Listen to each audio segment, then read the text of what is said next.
If you dream of success but fear failure, then watch this till the end. Because sometimes losing everything is the first step to gaining even more. Sophia was no ordinary artist. Her paintings sold for thousands of dollars. Her name was in magazine.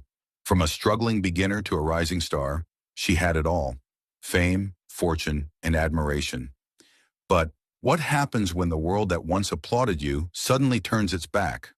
One harsh review from a top art critic changed everything. Her exhibitions were canceled. Buyers disappeared.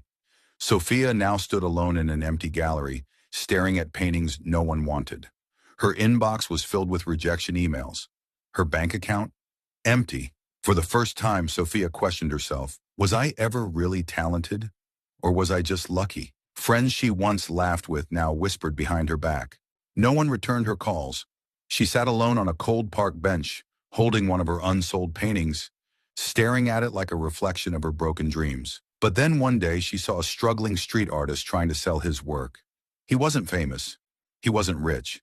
Yet he painted with pure passion, without fear of judgment. That moment sparked something inside Sophia.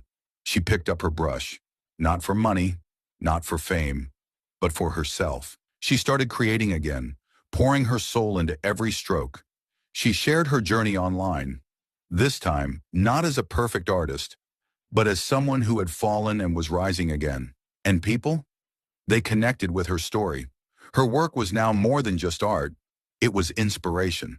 Years later, Sophia stood in front of a massive art gallery, her name shining brighter than ever.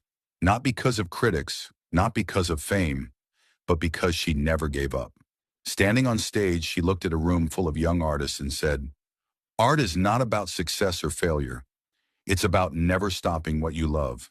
Failure is not the opposite of success. It is part of it. Those who rise after falling achieve the greatest victories.